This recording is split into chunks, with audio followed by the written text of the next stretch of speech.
Okay, folks, welcome back to WCW 2001, now in 2002.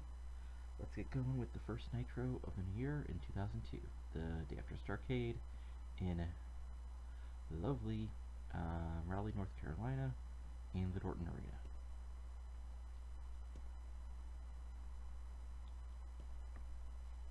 So we're going to start off things with Eric Bischoff, opening the show, talking about how great Starrcade was, and going over how tonight's going to be again a little mini tournament to determine who will get the first title shot at Booker in the new year. And it's going to involve Ray Jr., who beat Ric Flair last night, Jeff Jarrett, who got the win over Alex Wright last night, Diamond Dallas Page, who beat Shane Helms, and Canyon, who beat Dustin Rhodes. Again, this is, Eric's basic character. He's still slimy, but he has a job to do, so he stays mostly neutral and largely off screen, aside from announcements like this. Angle got the crowd hotter, 77B, off to a strong start, and yeah, this was like a 6-minute angle, so nothing huge, Eric just coming out after the opening and announcing things. So in the first actual match of the night, Kid Romeo defeats Shannon Moore, AJ Styles, and Hoovy, and 5-12 when Romeo defeats AJ Styles by pinfall with a surprise roll-up. So this got a 52D+, and looking at, who did well, Kid Romeo got the win, but he's also the worst performer, but, Hoovy's basically around just to be a guy, and the other two, I'm not quite ready to push, or I'm not going to push quite yet, so why not give Romeo a win here, and sort of your typical Cruiserweight opener. And afterwards, Romeo just, celebrates, because he actually won a match on Nitro. Then we have Storm and Awesome backstage, attempting to talk to the new Cruiserweight champion, Tajiri, as they explain, they have a 6-man tonight against the Young Dragons, because Yang and Noble are now the new #1 contenders for the tag belts, because they won the tag team gauntlet last night at Starrcade, and Kazuyoshi has been named the #1 contender of the Cruiserweight title. And Tajiri just grins, because he's Tajiri. And he performed poorly in the segment, but I disagree. Him smiling and looking evil was awesome. But yeah, I got a 52D+. So then, next up, we've got Shane Helms defeating Lash LaRue in 350 with a vertebreaker, 56C-. Actually, I need to fix this. This actually would be a super kick. Anyway, Shane Helms got a 63, Lash LaRue got a 41. Then after the match, Helms got took a mic in the ring, says he's not done yet, rising up as the new generation and taking care of old washed-up legends, even though, DDP, quote-unquote, cheated to get the victory. And by cheated, Helms means he ducked under a super kick and hit Page, hit Helms with a diamond cutter and won. Then backstage, we've got Chuck Palumbo, O'Haire, and Stacy Keibler. Remember last night at Starrcade, Palumbo and O'Haire lost a losers must break up match. So, but nobody turned. They're all still baby faces. But O'Haire, says he's going to go out on his own, but Palumbo and Stacy can stay together. So the next up, we've got our actual 6-man match with Jamie Noble and the Young Dragons, or the Young Dragons in general, taking on Tajiri and Team Canada. And in this match, the Young Dragons get the win in 9:03 and a 63C when Yang pins Lance Storm by pinfall, following botched interference by Tajiri. So basically, I see this finish as something like, Storm and Awesome trying to get Tajiri, in to do cheating things, and Tajiri finally blows the mist, but it misses, Yang, hits Storm, Yang gets the pin. Pretty decent, performance from everybody, and both feuds, went forward. Then after that, Storm sort of heals at Tajiri as he tries to get the mist out of his eyes, and boom, Tajiri hits a buzzsaw kick. Because guess what? He's a babyface. And Tajiri's getting better as gimmick. Great. Not the highest angle, because Tajiri's not that over yet, but we'll get there. Then next up, Chuck Palumbo beats Eel Skipper by pinfall in 355. This was just a squash. Healer doing good work at ringside, and Palumbo just getting the quick win. Then basically, this would start off the second hour. big fireworks. Booker T coming out with Stevie Ray. He celebrates, says thanks to the fans. Might say something shooty like he determines this his first real world title, because all the other world titles was under Russo. And at Ignition, which is our next pay-per-view, because we're not going to use the Sin name for crying out loud. You know, Booker gets the title, he wins the tournament. He said he'll face whoever, whether it's Ray, Canyon, Jarrett, DDP, whomever. Performance Booker T was good, 83B plus.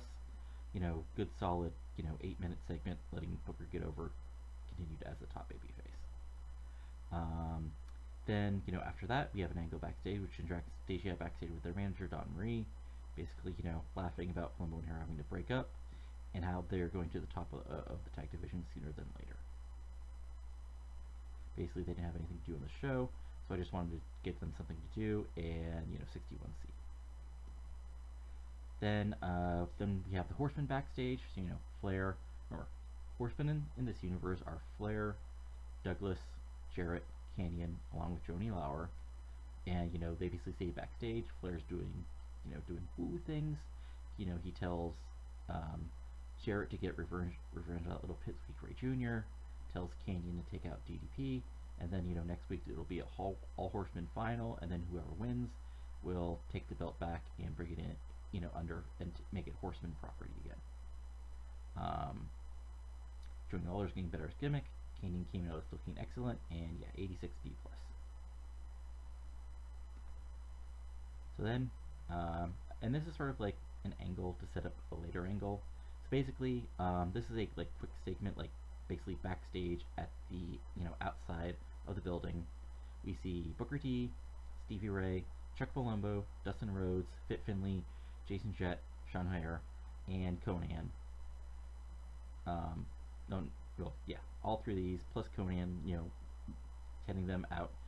They're all going in a Hummer limo, to celebrate Booker's, title win out on the town.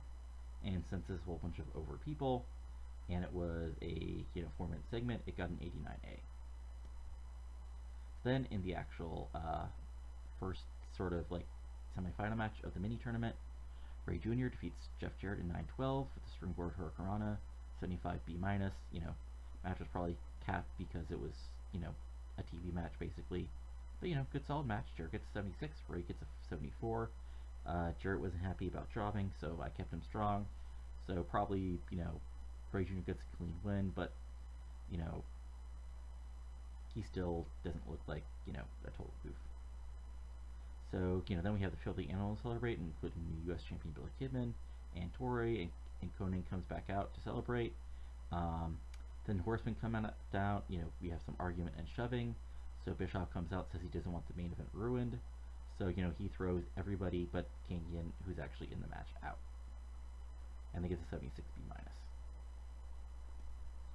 So then, after that, coming back from commercial, DDP comes down to the ring, does an in-ring promo, basically, bang, he's people's champ, he'll be happy that the first, main event, in 2002 on Nitro involves Diamond Dallas Page, and the first pay-per-view main event, in 2002 is going to be, Booker T taking on DDP, where whoever wins, the fans will be happy. So then, what happens is an exceptional match, because Conan gets 85, DDP gets a 77. Canyon beats DDP in 11:46 by pinfall following interference from who? Vampiro. 81B. Let me just see what happened here. Yeah, okay. DDP has declining physical ability, and it was capped for a short match length. Okay, not surprising. And then in our finishing out segment for the night, in a 6-minute long segment, Vampiro, after making sure Canyon got the win, drills DDP with the nail in the coffin. He talks about how he purged Sting out of WCW last night, by throwing the coffin sitting on fire, and now the purge will continue by him taking out Diamond Dallas Page. But 99 A-star, Vampiro had the crowd in the palm of his hand. DDP came crosswell, basically getting the crap kicked out of him, and here we go. Sting's gone for a little while because, in theory, he got burned up in a casket, so now this is our next sort of like, 1B feud under whatever the world title match will be. So yeah, 87B plus, just a great show. Increased our popularity, and that's a random FMW guy. Great. But yeah, so basically, like, just kicking off the new year, with a bang. Booker T celebrating his title win, figuring out who the first, his first opponent will be, and kicking off a new feud with Vampiro and TDP. So yeah, so let's look at Raw real quick. So Raw got an 86B plus. It was main evented with a 99. Brothers Instruction defeating the two-man power trip. So I'm sure this was just a mess of a match. Some other matches lead on to no contest with Jacqueline, confrontation between Rock and Edge, Mr. Perfect defeating Marty Jannetty in a people used to be, employed by WCW last year challenge. Scott Hall defeating William Regal by TEW. So, not a terrible show. Let's look at some angles. Okay, yeah. Basically, we have a whole bunch of people in Delamento who don't want to be there, but I don't care. And yeah. So our actual Nitro got an 8.5. And let's compare that to Raw, which got a 26.4. So, still just slightly behind. So I remember I forgot to do this on the last show with the Power 500. So if you look at the Power 500 for this year, 1's Austin, 2's Triple H, 3's Taker, 4 is Jericho, 5 is The Rock, 6 is Benoit, 7 is Kane, 8 is Masala, 9 is Sasaki, 10 is Angle. So if you filter out our guys, remember this is only half the year. 46 is Steiner, 52 is Booker, 62 is Flair, 65 is Douglas, 71 is Canyon, 84 is Sting, 85 is Jarrett, 86 is Rhodes, 87 is DDP, and finishing out the top 100 is Ray Jr. But yeah, that about closes things out for this week. Next up will be Nitro as we continue the road on to Ignition. Thanks for watching. Give a like, give a comment, give a response. Do whatever you want. Just keep on watching. See you later.